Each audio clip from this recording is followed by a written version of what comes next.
Los que son movidos por el Espíritu de Dios, estos son hijos de Dios. En el nombre del Padre, y del Hijo, y del Espíritu Santo. Amén. El cristianismo implica un gran misterio de muerte, que explica Don Marmión diciendo que la muerte a la que nos invita en vida se requiere para salvaguardar la vida divina en nosotros. Cristo, al morir, destruyó nuestra muerte y al resucitar restauró nuestra vida. El principal fruto del seguimiento de Cristo, así como el fin último al que tiende por su misma naturaleza, es una obra de vida. El cristianismo es la reproducción de la vida de Cristo en nuestra alma. La vida de Cristo en la tierra, su vida escondida en Nazaret y su apostolado público por todo Israel, puede resumirse en esta manera. Fue entregado por nuestros pecados y resucitó para nuestra justificación. Murió y resucitó. Entregó su vida y nos ganó la vida. Se hizo semilla, fue enterrado y brotó como árbol frondoso que cubre el mundo. El discípulo de Cristo tiene que hacer lo que su maestro, morir y ganar la nueva vida. Morir a sí mismo, al mundo, a las obras de la carne y por supuesto al pecado, para ganar para sí la vida divina, buscando amar a Dios sobre todas las cosas y vivir solamente para hacer su voluntad. Debe morir al mundo y a sus criterios, sus gozos, sus placeres, no a los lícitos, esos ni se mencionan entre nosotros, dice San Pablo, sino a los lícitos y buenos. ¿Por qué? Por culpa del pecado, por el desorden que se introdujo con él. Porque quien busca esos placeres de modo habitual, se busca a sí mismo. Se ama más a sí que a Dios y a los demás. Si no nos negamos, si no morimos, no amamos, no vivimos la vida divina. No cabe en nosotros la gracia. Esto es precisamente lo que San Pablo expresa con tanta claridad en la epístola que acabamos de leer. Llevando siempre en el cuerpo la mortificación de Jesús, para que también la vida de Jesús se manifieste en nuestros cuerpos. Y aún lo dice más explícitamente: si vivís según la carne, moriréis. Pero si con el Espíritu hacéis morir las obras de la carne, viviréis. Es decir, viviréis la vida divina, la verdadera, para la que fuimos creados, la que nos hicieron imposible a Adán y Eva, y conquistó el Señor encarnándose, entregándose, bajando hasta nosotros y nuestras miserias hasta el dolor y la muerte. Es obvio que debemos morir a todo lo malo, a todo lo que ofende a Dios. No hablo de eso. Debemos ir más allá, mortificarnos, renunciar a los placeres lícitos, dejando tan solo los que vienen del cumplimiento del deber, del descanso necesario, de la nutrición necesaria, de la formación para servir a Dios y a los demás. En esa renuncia constante debemos vivir para expresar el amor a Dios y así también combatir las tentaciones del mundo, la carne y el demonio. Por eso quiero que nos detengamos a analizar lo que enseña Santo Tomás de Aquino sobre este misterio de la muerte y de la vida.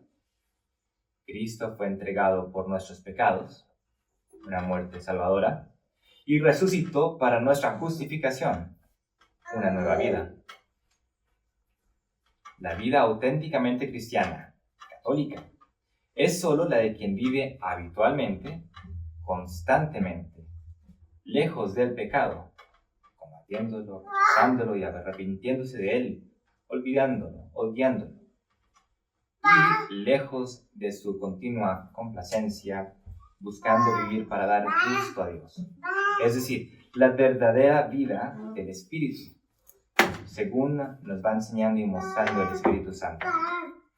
Estamos atentos y lo obedecemos.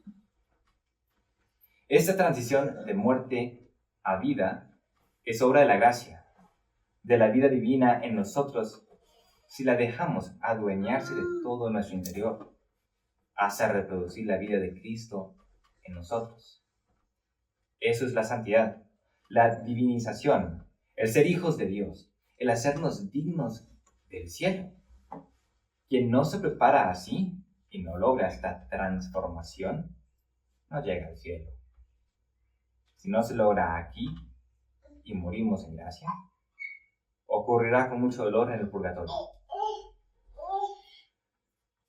Cristo se entregó a nosotros como verdadero amante, renunció a sí mismo y murió por cada uno de nosotros. ¿Podemos decir que lo amamos si no hacemos lo mismo por Él? Cristo murió para que muramos en Él y así podamos morir al pecado.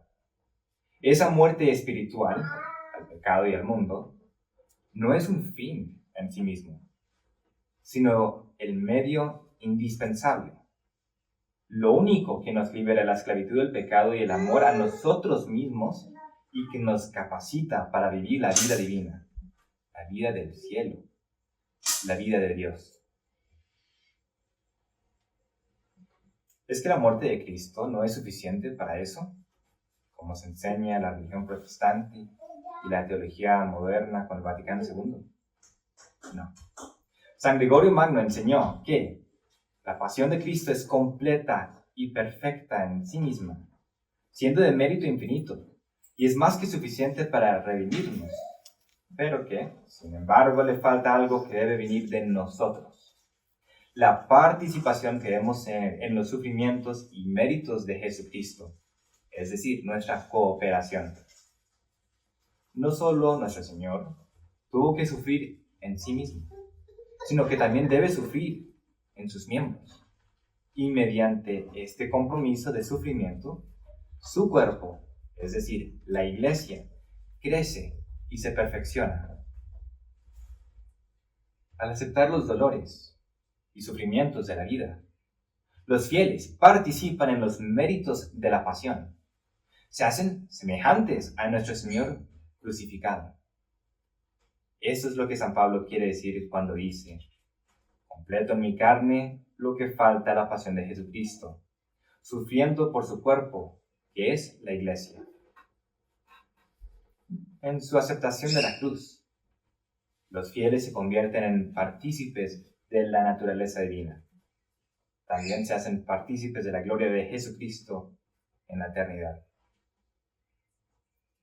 En resumidas cuentas, en la epístola, el apóstol proporciona 3 enseñanzas. Primero, nos manda que mortifiquemos el placer de la carne, si por el Espíritu hacéis morir las obras del cuerpo. Segundo, señala la necesidad de mortificarla si queremos vivir. Si vivís según la carne, moriréis. Tercero, muestra el provecho de la mortificación. Viviréis. Mediante la mortificación de la carne se adquiere una triple vida. Primero, la prolongación de la vida natural. Como dice el eclesiástico, el hombre templado prolongará su vida. Segundo, la vida de la gracia, como se lee en la epístola a los Romanos. El sentir del Espíritu es vida y paz. Y tercero, la prolongación de la vida de gloria, como se puede leer en la epístola a los Corintios. Llevamos siempre en nuestro cuerpo la muerte de Jesús, para que también la vida de Jesús se manifieste en nuestro cuerpo. No basta simplemente no pecar, ni no hacer mal. Lo que todos los santos entendieron y vieron, y ojalá nosotros, rezagados, en algo les imitemos, es que quien ama a Dios se niega a sí mismo para asemejarse a Cristo Redentor, con mortificaciones grandes y pequeñas, con ayunos y abstinencias, con privaciones y paciencias, con comer y tomar menos de lo acostumbrado, con aguantarse un poquito de frío para domar el cuerpo y someterlo al alma. Se quejó San Agustín al decir: estaba miserable y toda alma es miserable cuando está atada por amor a cosas perecederas, y se desgarra cuando se separa de ellas, y entonces siente esa miseria por la cual ya era miserable antes de perderlas. La vida buena, o sea, santa, consta en desapegarnos del mundo para pegarnos a Dios. La vida del seguidor de Dios consiste en vivir según el Espíritu. Ahora bien, ¿cómo vive ese misterio el alma creyente? San Pablo dice que llevamos siempre en el cuerpo la mortificación de Jesús, para que también la vida de Jesús se manifieste en nuestros cuerpos. Santo Tomás enseña que esa mortificación es un morir voluntario al pecado, a lo mundano, a lo que antepone concupiscencia a caridad, que es el perfecto amor a Dios. El que vive para el mundo, vive disipado, buscando los placeres y distracciones del mundo. El que vive para Dios, busca refrenar hacia los goces ilícitos del mundo, para que éstos no lo distraigan de su amado, de Dios. El que vive para el mundo, goza del mundo, viste como el mundo, se distrae como se entretiene el mundo. El que vive para Dios, goza de la oración, de ejercitar las virtudes y obras de misericordia, de refrenarse a sí mismo en toda ocasión para imitar a Cristo Redentor. Morir al pecado significa rechazar el modo de vivir conforme a la carne, egoísmo, orgullo, sensualidad, y configurar nuestro obrar de acuerdo a las virtudes y el Espíritu. Santo Tomás divide los pecados en mortales y veniales. Nuestra lucha diaria en gracia es hacer morir las obras de la carne, para que florezca la vida divina en nosotros, apartándonos de todo lo que ofende a Dios hasta en lo más mínimo. La vía tomista no es asceticismo por sí mismo a secas, ni consiste en sentir bellos sentimientos vacíos, sino más bien en una verdadera transformación espiritual y práctica de vida completamente por la gracia. La carne y la vida normal humana no son traicionadas, sino ordenadas y enderezadas correctamente. La voluntad se reconcilia con la ley natural y con la ley divina, guiada bajo la luz de la fe, esperanza y caridad de Cristo. La finalidad del verdadero Hijo de Dios y seguidor de Cristo, afirma Santo Tomás, es reproducir la vida de Cristo en el alma. Así son todos los seguidores de Cristo. Gran merced del Señor es pensar y obrar siempre con rectitud. Solo así viviremos según Dios, los que sin Él no podemos ni existir. Mortifiquemos entonces, sin miedo y con vigor de espíritu, las pasiones carnales, para que así viviremos como hijos de Dios y coherederos con Cristo. Como Cristo sufrió tanto en demostrar nuestro amor redentor, nosotros podemos y debemos imitar tal exceso de amor en nuestra vida práctica. La unión mística que Santo Tomás describe implica que toda virtud nacida de la gracia realiza la vida del resucitado en nosotros. La caridad es el vínculo que nos une. Los sacramentos son los cauces por los cuales la vida divina circula y fructifica en nuestras almas. Examinemos entonces ahora nuestra vida en lo práctico. ¿Dónde persiste la mortificación hacia el pecado? ¿Qué hábitos, actitudes o amistades ponen obstáculos a la vida divina en cada uno de nosotros? Les repito el llamado a San Pablo: si por el Espíritu mortificáis las obras del cuerpo, viviréis. Como dice el mismo apóstol, no habéis recibido espíritu de siervos para volver a caer en el temor. Les insisto que no debemos vivir temiendo al mundo. En palabras de Santa Teresa, quien a Dios tiene, nada le falta, solo Dios basta. No deberíamos inquietarnos ni perder la paz por los desastres naturales, políticos, económicos, laborales o sociales. Si nuestra alma está bien unida a Dios por una perfecta imitación de Cristo, entonces la inmutabilidad de Dios será perfecto cimiento de nuestra esperanza. Todo, pero todo en el mundo se pasa, mas Dios no se muda. Por lo cual será bueno mortificar la curiosidad inútil de estar al tanto con las noticias del mundo, dejando de prestar oído al noticiero. Tampoco es saludable darle creencia a apariciones, mensajes, visiones o revelaciones privadas, puesto que santos y teólogos notables han advertido sobre la cautela que deberíamos guardar hacia ellas. San Juan de la Cruz y San Juan de Ávila recomiendan huir de las revelaciones privadas y no darles crédito. Los más grandes santos desaconsejaron la fascinación por las visiones. En su lugar, exhortaron a contentarse con una devoción ordinaria y santificadora, y promovieron la estabilidad en una vida de humilde obediencia, sin buscar experiencias sobrenaturales, consolaciones ni distracciones. Santo Tomás explica que el propósito de Dios en dar alguna profecía consiste en guiar una acción, no sustituir la razón iluminada por la fe. Incluso grandes místicos han sido escépticos sobre sus propias visiones y no las tomaban como pauta absoluta. Las revelaciones no son parte del depósito de la fe y por ende no obligan a la fe, muchas veces estando mezcladas con interpretación humana que las echa a perder. Del astuto mayordomo, ahora, que con la hacienda de su amo se granjeaba valedores, aprendamos a gastar el dinero propio, que suele ser fruto o instrumento del pecado, mal usado, en obras de caridad y de piedad, bien usadas, que nos granjeen valedores delante de Dios. Harto triste es que los mundanos sean más sagaces para sus negocios que los hijos de Dios para el bien.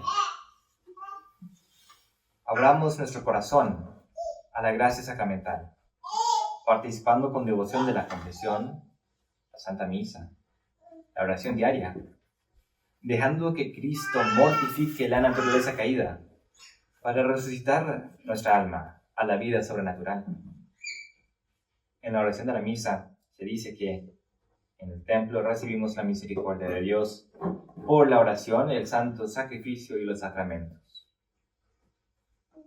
Vivamos en caridad eficaz, porque Santo Tomás ve la misericordia como virtud máxima, señal de la vida divina en acción. Debemos perseverar en la esperanza. La vida nueva no llega de un día para otro.